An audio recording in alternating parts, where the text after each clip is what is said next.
Welcome to Speak a Dogcast. My name is David Farb, Animal Behavior Specialist, and I am broadcasting from WOUF Woof Studios in beautiful Palm City, Florida. Thank you so much for joining me once again today. If you haven't clicked that subscribe or that follow button, do so right now. New episodes come out every Wednesday, and you are going to want to check them out. You can also follow me on Instagram at Speak a Dogcast, and be sure you go subscribe because we just started doing Training Tip Tuesdays. That's right. Every Tuesday I'll be coming out with an excellent training tip for you guys to use with your dogs at home. So go subscribe on my Instagram and check it out. You can also check out my YouTube channel at Speak a Dogcast as well. Go subscribe there, click the like, click the thumbs up. I would appreciate it, guys. And if you want to become a patron of the show today, patreon.com/speakadogcast to support the show even further. If you love what you're hearing, if you like the show, if you love the show, do me a favor. Take a moment, scroll on down, click that 5-star rating, leave me a review. I would love to hear what you guys think. And of course, it's always greatly appreciated. Now on today's show, happy holidays to all. Yes, of course, Merry Christmas, Happy Hanukkah, Happy post-Hanukkah, Happy Kwanzaa, Happy Festivus to the rest of us. Yes, happy holidays. I hope you guys are so far enjoying December. I hope you continue to have a safe and wonderful month heading into the new year here. So happy, and healthy. Today on the show, happy holidays to all. That's where we're going to start. We're going to talk a little bit about Christmas holidays with our pets. There is definitely some information in there you have got to hear. Very important stuff, fun stuff too, but very important stuff about the holidays with your pups. Then we have Christmas animals. Yes, it's a special segment about Christmas and the animals associated with it. Kind of cool, some history stuff in there, some interesting facts. I love it. I love doing that research on animals and history. Always fun. Then comes the History of Animal Mascots 101. Did I say it like animals and history? Yes, the History of Animal Mascots 101, followed by the listener Q&A. If you have questions for the listener question and answer session, send them my way. You can email me, questions at speakadogcast.com, or you can message me on social media as well. Dog training, animal training, any questions you guys have, send them on over and they might get featured on the podcast. Yes. Now, before we get going today's show, I have to give you that trivia question. Today's question is going to be, what bird is considered a symbol of peace? Yes, what bird is oftentimes considered a symbol of peace? I will give you the answer to that question somewhere in today's podcast, so be sure you stick around, sit, stay, and enjoy the show.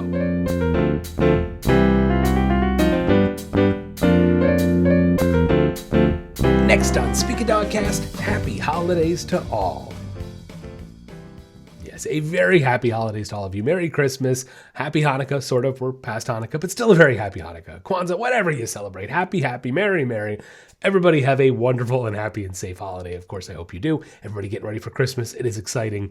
I love all the sweets. How can you not love all the sweets? It's amazing. So a lot of fun things about Christmas. But look, guys, there are the downsides to the holidays. And those are the negative things that affect our pets.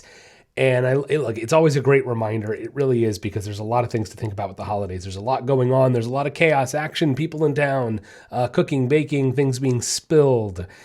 And these are legitimately things that can be deadly, straight up, like just honesty time. There are things during the holidays that can be very deadly to your pets, dogs and cats. I mean, come on, we all know, we've seen the contraptions that people put up around their Christmas trees to keep cats from getting to it. But it's dogs too, right? It's dogs too. And I think that's a kind of the good place to start, is the Christmas tree. Guys, if you've got any kind of pet, I don't care how good your dog is, because all it takes is a tail at the right angle and the right thing. You've got to attach your Christmas trees to the wall. Like a little fishing line and a thumbtack or two, maybe something stronger like a fish hook, can go a long way towards saving a lot of heartache and headache. I cannot stress this enough. Tiny little piece of fishing string and 2 fishing hooks, or even 1 fishing hook, because you just do it around the tree, tie both sides to the fishing hook in the wall. Boom. So many problems solved right there, like broken trees, fire potential. Like, need we even go into the details of everything that happens with a falling tree? So something so simple that can fix it and really avoid a lot of headache and heartache. All right. So I know it sounds kind of silly, but please secure your Christmas trees if you have pets. It's just not worth it. Right. Now, another small note I like to make with Christmas trees, because I'll be honest, I didn't grow up doing Christmas.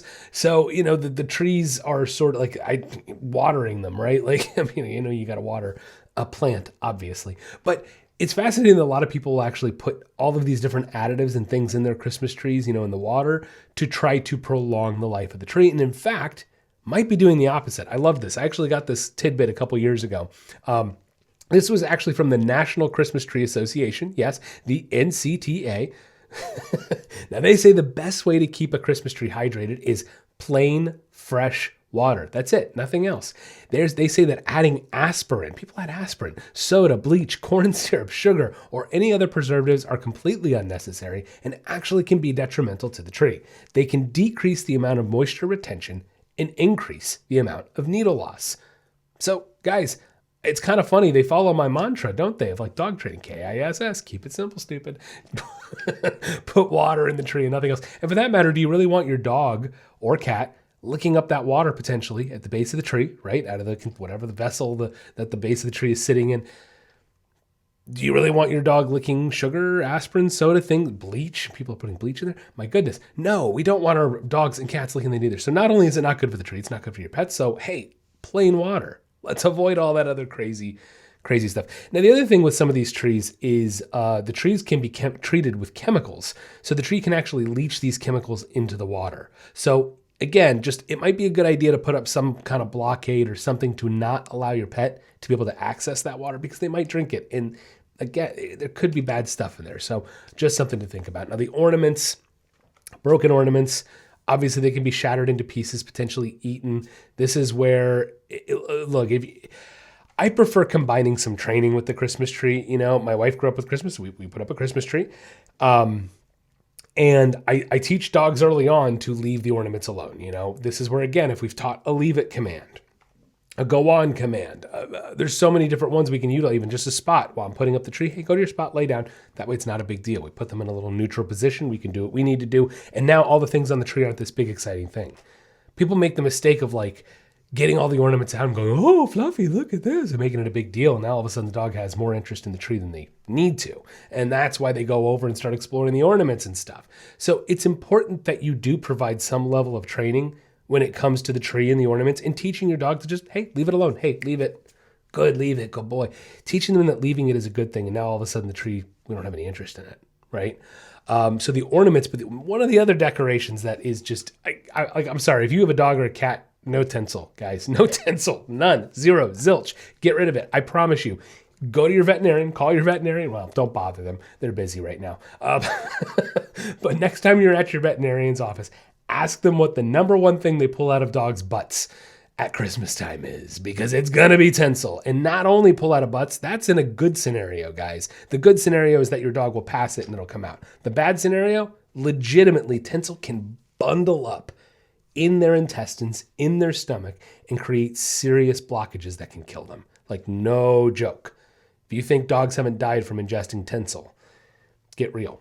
So I'm dead serious about this. If you have a pet in your home, dog or cat, please don't use tinsel on your Christmas tree. It's just not worth it. You can, no amount of training, right? Like, I mean, don't get me wrong. There is an amount of training that will help, but there's no amount of training that I want to trust 100% to something like tinsel. Like, you get what I'm saying? That's what I mean. I wouldn't want to trust it. I wouldn't want to risk it. It's not worth it. Okay. So tinsel, no. Ornaments, teaching them to leave it, and maybe even putting up a fence or a barrier. Not a bad idea. Good food for thought on that. Now, another thing with the holidays we all get are a lot of plants, right? There's a lot of beautiful plants associated with Christmas and the holidays. And a lot of them can be dangerous. Here we are again, right? Can be very, very dangerous. Mistletoe, pine, balsam holler, cedar, pine. I said pine twice. They're all common holiday plants that can be problematic. Poinsettias can also be an issue. Okay. So all of these plants, please do your research, see if it's okay for your pet. If you absolutely have to have it, keep it out of reach, put it up somewhere high where your pet cannot get to it. Cats, different story. That's why it's just, avoid them altogether. Candles. Oh my gosh. How often are we using candles, the sugar cookie candles, the pine candles to make it smell like a Christmas tree? Look, guys, I love it. I love that stuff. You walk into a home, and at the same time, for me personally, this is a personal thing, I'm not a big fan of candles anymore. I don't really like the artificial smells they give off. It never used to bother me. It's not like it bothers me that, I can't be in there or anything. I just don't really care for it. I don't like it. I have found these candles, especially like the really the not a wax can, excuse me, a like a beeswax candle, and what am I thinking? Not bee, what, oh my goodness, soy candles. There's what I'm trying. The soy candles are a good alternative. They tend to not have those chemicals as much and those false fragrances. They tend to use oils, natural oil essence, things like that to scent their candles as opposed to fake stuff. So number one, the fake smells, look, there's arguments and studies that have said some of those scents are not good for us, let alone not good for our pets, especially like a dog with a very sensitive nose. They may not, may not enjoy it and they can't tell you, but it actually could potentially be harmful to them. Take that one with a grain of salt, if you will. So here's what I'm saying. There's an easy substitution nowadays, which is really wonderful. And to me, I love them. The oil diffusers. I love the oil diffusers. I really do. All the, whatever medical any benefits, that's not what I'm talking about. From a purely smell perspective, scent perspective, I love the oil diffusers. And not to mention, they're safer. God forbid your pet's tail knocks over a candle, or geez, your pet's tail goes through the flame. Like, whoa there. Your cat might knock it over, wax everywhere, potentially fire hazard. So there's just another reason I don't love candles. Again, guys, holiday times, there is so much going on. There's so much chaos. The last thing I need is a flame burning unmonitored in the house with pets and kids, and it's not a good idea. If an oil diffuser falls over, the worst that happens is you have oily water that smells really good spilled wherever that surface is, and it cleans up relatively easily. So that's it. That's the worst case scenario. So I'm a big advocate for the oil diffusers. You will see people that say, don't use diffusers around pets. So I will say the sort of like, make sure you're using a high quality oil. Low quality oils can be filled with not necessarily all natural stuff. So it's one of those things, again, do your research, do your own research, know what you're putting in your house, know what you're diffusing into your air. Side note with birds, bird owners out there, y'all already probably know this, like candles are a big no-no with bird owners. Some people will say you can use soy candles, but then there's the carbon dioxide that's flame, blah, blah. So yeah, candles can be not good for birds. There's even the argument of oil diffusers may not be good for birds. I think it probably depends on what oil you're using in there and what kind of bird you have. But birds do have very, very sensitive respiratory systems. So I kind of get that perspective. But we're talking dogs and cats mostly today. So I'm not, all right, I've been talking about the oil diffusers too long, guys. Don't use candles. Don't use candles, boys and girls. Be safe. All right, how about the sweet stuff? Oh yeah, lots of sweet stuff at holiday time. Look, if you're baking it at home, that's one thing because you know what's going in it. But when we have all these holiday candies, sweets that are manufactured by candy companies, I've talked about it once, I've talked about it twice, I'm going to talk about it 20 more times because of how serious it is. Xylitol. It is an artificial sweetener that is toxic to dogs. It's very bad stuff. It can actually legitimately kill them too. It's kind of crazy like how much potential death there is for your pet during the holidays, but that's the sad reality. Xylitol, Xylitol, xylitol. They like to put it in peanut butter a lot. We've talked about that before. And they do like to put it in candy bars and things like that sometimes. And if you're getting these little prepackaged ones with the little individual serving, you're not necessarily going to see the ingredients on the package, are you? So please keep the sweets out of reach from your dogs and cats. Let's also not forget dark chocolate can be very bad for dogs. We all know that. Any of the other natural stuff like a grape, right? We don't like grapes for dogs. So just be aware, be cognizant of these things. The other foods, bones, we're talking about potentially having some turkey at Thanksgiving and Christmas, right? They kind of both, so it's sort of like a month-long thing where we've got to be thinking about this. Now, bones, alcohol as well, right? Alcohol is really bad for dogs. All these food items that are human food items. I want to make a side note. Y'all got family coming in town. Y'all got family. Family may not have pets at home. The family that's coming in town may not be used to a dog, may not be used to not being able to leave doors open, may not know, hey, Uncle Bob, let's not feed Fluffy beer. Let's not feed Fluffy a chocolate cookie. Let's not feed, okay? There's nothing wrong with a gentle, kind reminder to your guests when they come over. Hey, we have a family member that's 4 legs. They're still a family member. Please treat them with respect and respect our rules, you know? That was a little bit of a way to say it that people would probably not respect because that sounded kind of ho-ho-y, but that's okay.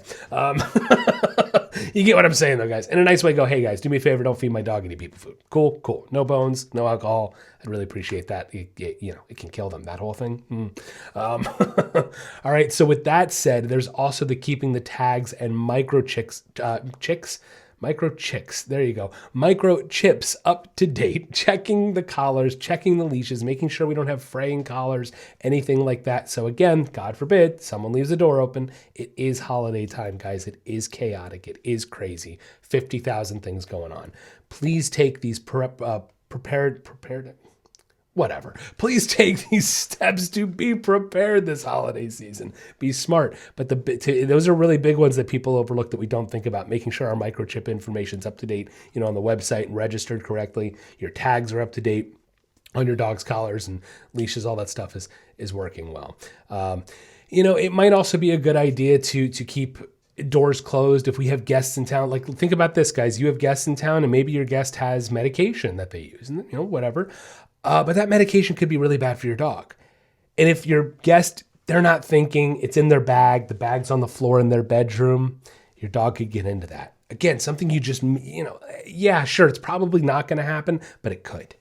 It could, and it could be really bad. So maybe just go, hey, do me a favor, guest. Just keep your door shut while you're here so that way my dog, I don't want my dog on your bed either. That's just it. You want to be respectful of your guest. To me, it's kind of a two-way thing. I don't want my dog going in there and being all up in their stuff if they don't want that.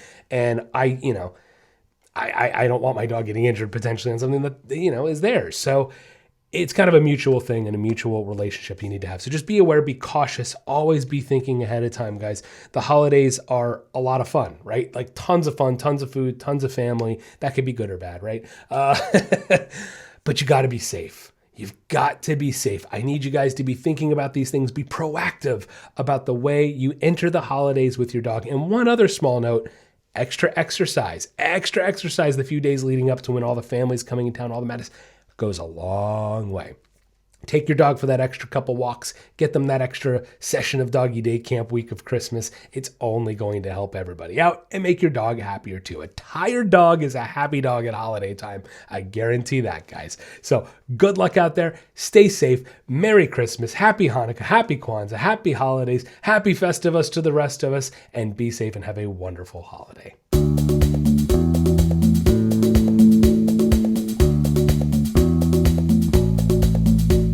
Are you tired of your dog barking all the time? Or maybe you want them to stop jumping on people when they come over?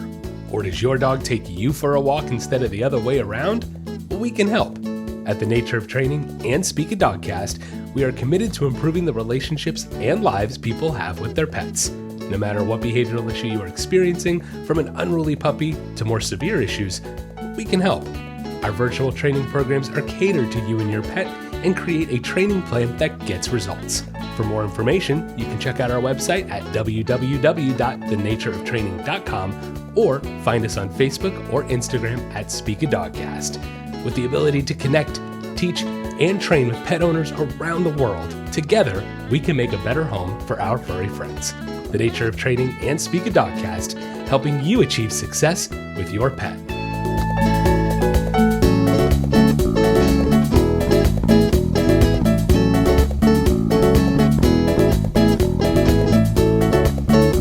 Speak a Dogcast, Christmas animals.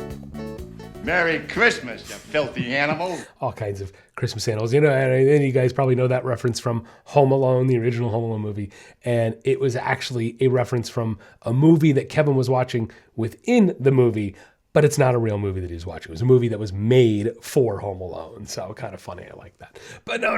Not those kind, not mobster kind of animals. No, we're talking about actual animals, of course. And we're talking about all the animals associated with the Christmas story, all the different stories of Christmas and how it kind of came to be. Because, the fact is, all of the animals for Christmas weren't just from an original story. These are traditions. These are stories that were passed down from multiple different ethnicities, countries, and these traditions get brought together to create the stories that everybody knows today. Now, look, I was raised Jewish, and we didn't celebrate Christmas, and so I don't really know a lot of the intricacies of the stories of Christmas, of the animals. Some of you guys might know this stuff. Some of this might be new to you. So I found it kind of interesting, right? Because there are a lot of animals associated with Christmas. And so let's talk about some of them. The most common ones that everybody thinks of. I mean, even myself, I can think about it like growing up when you see the nativity scenes everywhere. What is it? Camels and donkeys, right? Yeah, you got camels and donkeys always in these nativity scenes. It makes sense. Like, right, just from a logical perspective, I go, okay, well, the Middle East, they're in the desert, there's got to be camels. The donkeys, sure, that's what was used to transport a lot. So it's interesting that the three kings or the magi who predicted the birth of Jesus, they're depicted as arriving on the backs of camels, right? There we go, connect the dots. Now, it's also widely believed that Mary arrived in Bethlehem on the back of a donkey, and that a donkey supposedly carried Jesus into Jerusalem as well. Now, this is the reason that the Jerusalem donkey today, a donkey named the Jerusalem donkey, is said to have a cross-shaped mark on its back. Now, until the 19th century, St. Nicholas, yes, Santa, he was even typically shown riding a donkey or riding with a donkey pulling the sleigh, or a horse-drawn carriage, a horse-drawn sleigh, if you will. The reindeer were actually a Scandinavian modification. That's right. Didn't come from, the Eastern European where we kind of tend to associate as Bavaria and Christmas. No, it turns out that the reindeer came from Scandinavia, which makes sense because where do reindeer live? North, very, very north, very, very cold environments. Yes. Now, the Bible does not actually specify as to how Mary or the wise men traveled to their destinations. They arrived at their destinations. So the involvement of the animals, of the camels, and it's all kind of just author, creativity, if you will. And over the years, the stories get passed. But again, you connect the dots. Duh, we're in the desert. That's what they use. So camels naturally became attached with that. Now, the reindeer, where do they come in? The reindeer actually stem from poetry. Yes, poetry. In 1821, William Gilly published a short anthology of poems, and with an anonymous verse that included the line, "Old St. Claus, with much delight, his reindeer drives this frosty night." It was also referenced in Clement Moore's A Visit from St. Nicholas. He provides the names of the reindeer that are still commonly known today, from Dasher all the way to Blitzen. So, again, fascinating, right? All these different little ways. And I really wonder what's in, and probably we'll never know, why? Like, why did these traditions get taken and why did they take off as opposed to something else? I mean, it's just, it's so kind of crazy to me how these traditions keep going. All right. So traditions, religious traditions, it's fascinating. I mean, myself, when I was raised Jewish, we're talking traditions that have gone on for thousands of years. And they're done today very similar to how they were done back then. It's amazing how we pass down. But again, there's those changes and how they occur, and I never really know. All right, so more animals such as ox, donkeys, and sheep. And it's funny, when I was reading this, I went, oh yeah, like you used to see sheep a lot because why? Well, they're the most frequently named animals at the nativity scene. And the reason being is that supposedly there were a lot of shepherds, right?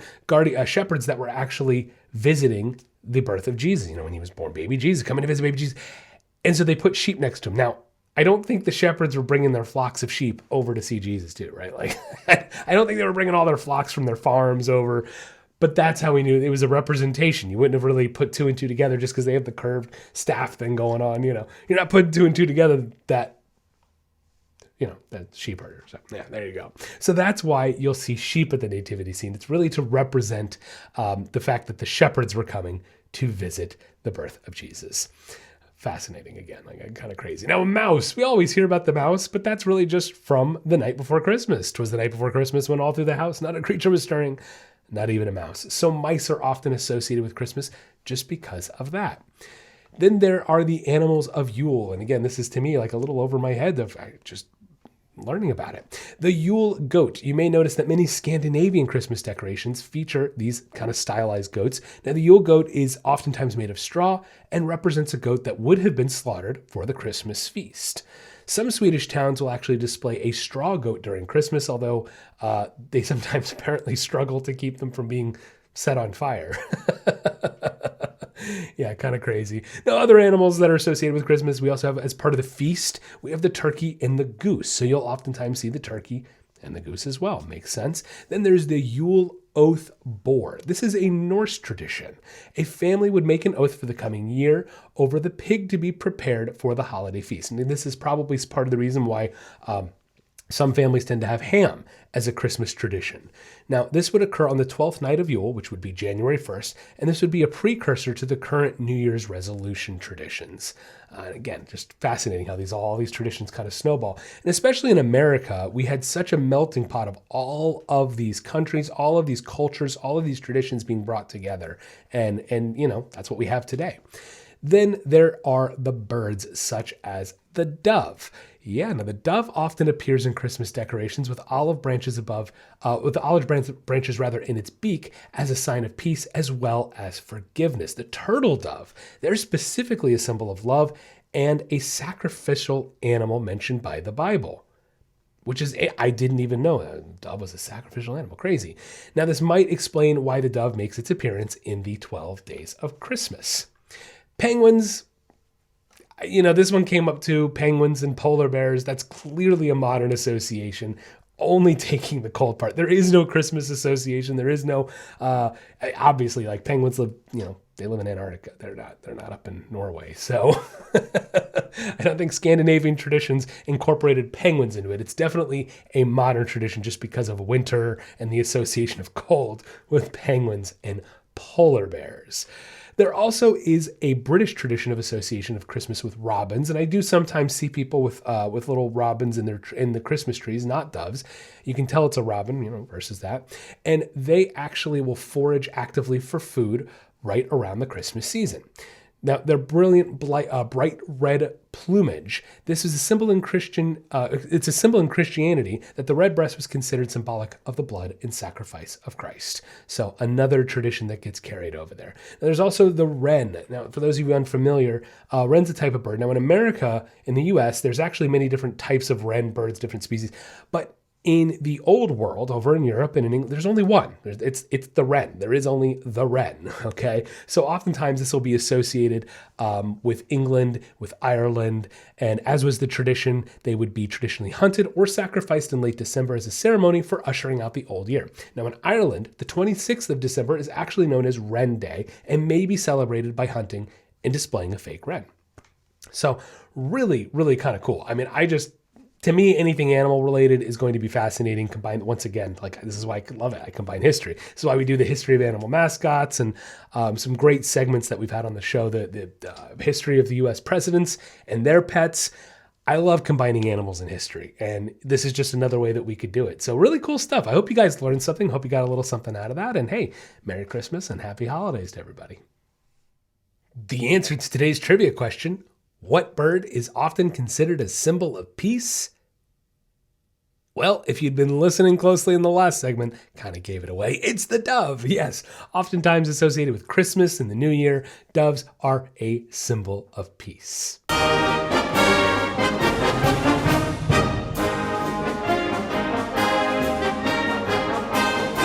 Next on Speaking Dogcast, it's the History of Animal Mascots 101. Today, we'll be talking about the University of Wisconsin. Now, the University of Wisconsin was founded in 1848, and it is the oldest and largest university in Wisconsin.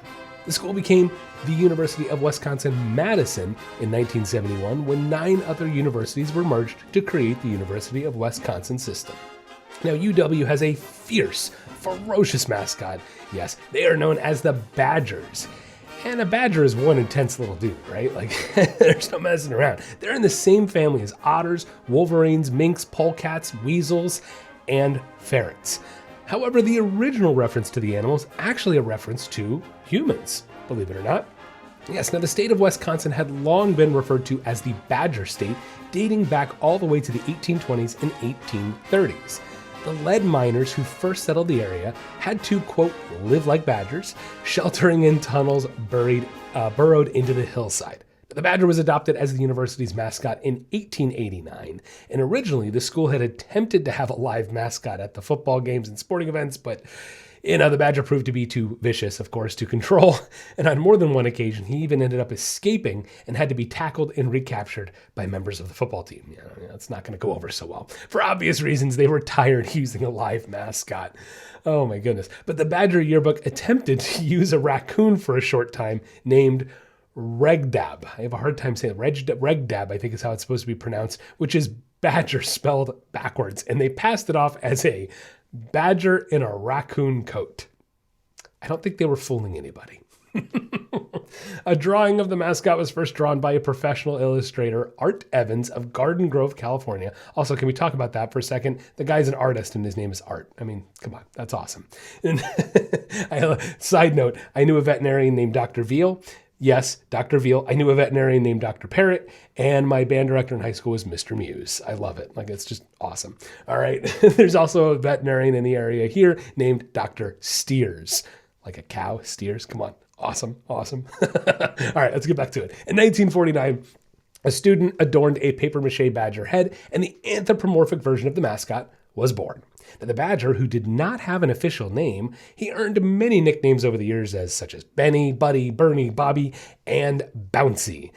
But then a contest, as with most universities, settled it once and for all. The winner named him Buckingham U. Badger, or Bucky for short. Yes. Now, the name's inspiration apparently came from the lyrics in a song from the university, which encouraged the football team to buck right through that line. Yes. Now, there are approximately 7 students on the Bucky team to be at a wide variety of sporting events, community events, and more.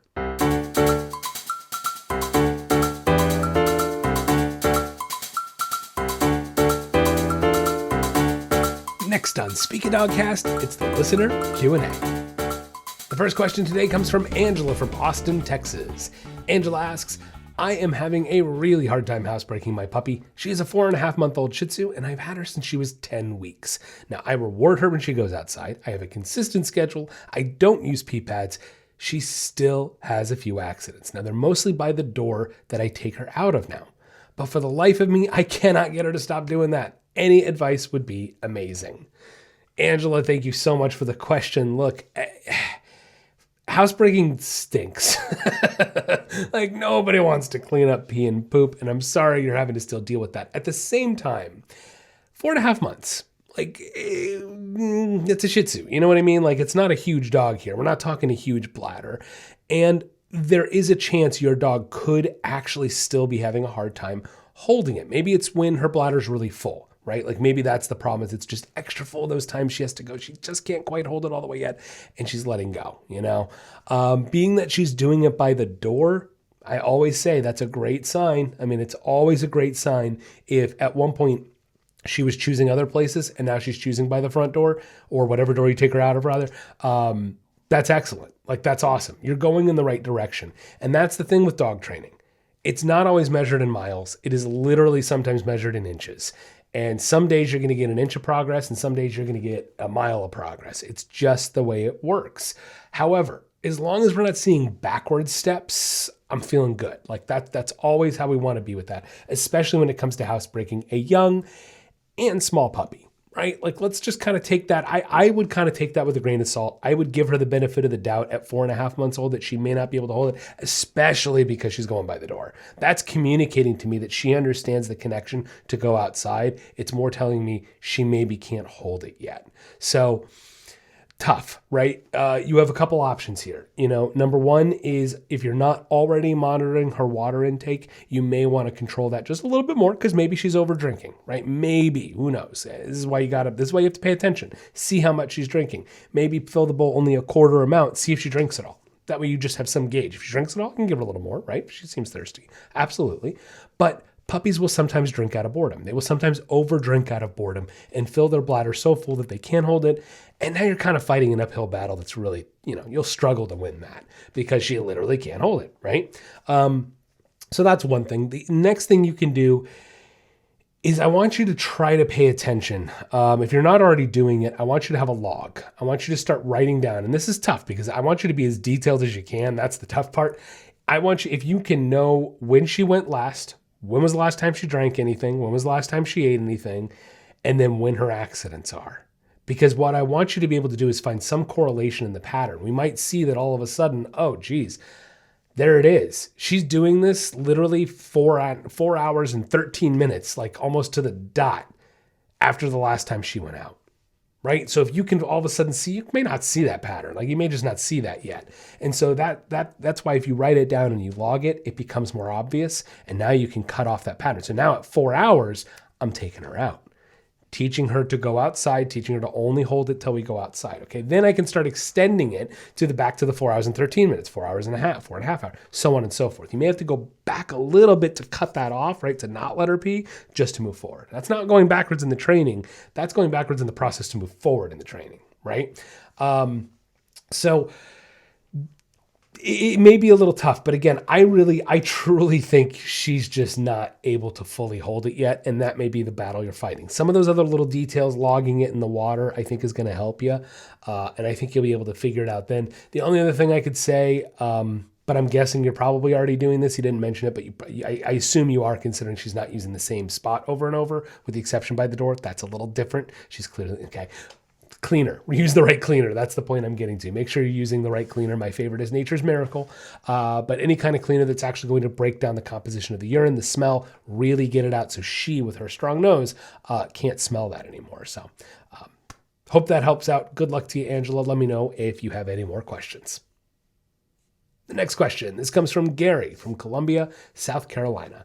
Gary says, I rescued a dog recently. He's about a 2-year-old mutt. He has some socialization issues, and he seems to like some dogs, but not others. He has snapped twice now, but he doesn't follow through. Almost seems like he's more doing like a warning right now. What can I do to help him get over this and safely teach him to socialize more? Gary, thanks for the question. Good question. Tough question, right? This is a little tougher. Obviously, we start getting into socialization issues. A dog who maybe is uncomfortable, who is willing to take it to that snap, it does make things a little more difficult. First thing I'm going to say is, look, from my perspective, I would feel more comfortable if you had someone who's there, who can see what's happening, who's active in it. Anytime we get toward that, like not aggression, but aggression tendencies or anything like that, I do prefer you have somebody in person working with you. I really do. It's not to say we can't talk and, hey, we could do some virtual training and I can help you. It might be a simple fix. It might be something easy, maybe something small you're missing. It could be a few things. And that's the point. With these kind of things, it can be more about the subtleties, and you may not necessarily be able to see that over the internet. It may take being in person. So it kind of depends on a few other factors, but you may want to consider hiring a trainer. Throwing that out there. Next thing, though, is see if you can find some level of what is triggering him being uncomfortable. Is it the dog over engaging him? Is it a dog that's too excitable? Is it a nervous dog maybe? Because it could be that. It could be the complete opposite. It could be a nervous dog that makes him uncomfortable. Because if you can find that consistency, we can control those variables a little more and we can start to create a safe interaction. But look, I'll be honest, Gary, easier said than done. This is like a 20, 30-minute answer for you. This isn't a, hey, do this one thing and it's easier. For now, my recommendation would be to keep your distance from dogs you don't know. Keep on working with dogs he likes and he does know. Encourage those awesome interactions and the fun interactions. But try to avoid any new dogs for the moment until you have more information to work with, whether that be through myself or another trainer that's local to you, what have you. But that would be my recommendation. Do a baby step. Let's not talk about taking a big leap here or anything like that. We've got to do a baby step answer for this one to start with, to be safe and to proceed with caution. And of course, make sure your dog is feeling the most comfortable too. So maybe not the full answer you wanted to hear, but hey, I kind of hope that helps out and maybe I can help you in the future. Feel free to email me, reach out, or again, find a local trainer in your area. That's going to wrap up the podcast today. Thank you so much for listening in. If you haven't clicked that subscribe or that follow button, do so right now. New episodes come out every Wednesday, and you are going to want to check them out. Don't forget to follow me on Instagram at Dogcast to check out our brand new Training Tip Tuesdays, where I come out with a new training tip every Tuesday for you guys to use with your dogs at home. You can find my YouTube channel at Dogcast. Become a patron of the show today at patreon.com/Dogcast. I want to thank my patrons, my pup supporter, Regula Wright, and my dog friend, Maureen Crossan. Have a very Merry Christmas, Happy Holidays, stay safe out there, and I'll see you guys next week. Have a wonderful rest of your week, and don't forget to get out there and walk your dog.